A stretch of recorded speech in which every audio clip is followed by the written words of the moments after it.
Hi friends, my style home మేకర్కి స్వాగతం. ఇది చిన్న టమాటాలు రాములక్కాయలు అంటారు కదా, అది కొన్ని రాములక్కాయలు, తర్వాత టమాటాలు, చింతపండు, ఉప్పు అన్నీ కలిపి టమాటా పచ్చడి చేస్తున్నాం. అందుకని కళాయిలు అన్నీ కోసిపెట్టి పొయ్యి మీద పెట్టేసిన, కొంచెం కారం వేసేసిన. అవి టమాటాలు ఉడుకుతూ ఉంటాయి పక్కన. తర్వాత పోపుకు రెడీ చేసుకుంటున్నాం. నూనె పోసి పోపు దినుసులు వేసుకోవాలి. పోపు దినుసులు ఆవాలు, జీలకర్ర, శనగపప్పు ఇవన్నీ వేసేసుకొని పోపు రెడీగా పెట్టుకోవాలి. ఎందుకంటే నూనె చల్లారినాక అది టమాటాలు ఉడికినాక మిక్సీ పెట్టి దాంట్లో వేయచ్చని. కొన్ని ఎండుమిరపకాయలు, పసుపు అన్నీ వేసి కొంచెం కరివేపాకు వేసి మూత పెట్టిన, అది చిల్లుతుందని. పోపు రెడీ అయిపోయింది, పక్కన పెట్టేసుకున్న. టమాటాలు ఉడికిపోయినాయి.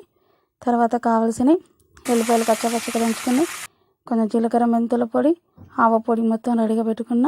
నూనె చల్లగా అయింది, దాంట్లో ఎల్లిపాయలు కచ్చపచ్చ మిక్సీ పట్టినాయి. తర్వాత ఆవ పొడి, జీలకర్ర, మెంతుల పొడి ఇవన్నీ వేసేసి కలుపుకోవాలి. అంటే నాకు వచ్చినట్లు నేను టమాటా పచ్చడి పెట్టిన అనమాట. తర్వాత టమాటాలు ఉడికిపోయినాయి కదా, అవి చిన్నగా చిన్న జార్లో మిక్సీ పట్టుకుంటా. అది నూనెలో కలిపిన మసాలాలో ఇది మిక్సీ పట్టుకుంటా దాంట్లో వేస్తున్నాను అన్నమాట. అయితే గంటతో కలబెట్టకుండా చేతితోటే కలబెట్టిన. చేయిని శుభ్రంగా కడుక్కున్నా, మీరు ఏమనుకోకండి. ఇది ఇంట్లోకే కాబట్టి నేను చేతితో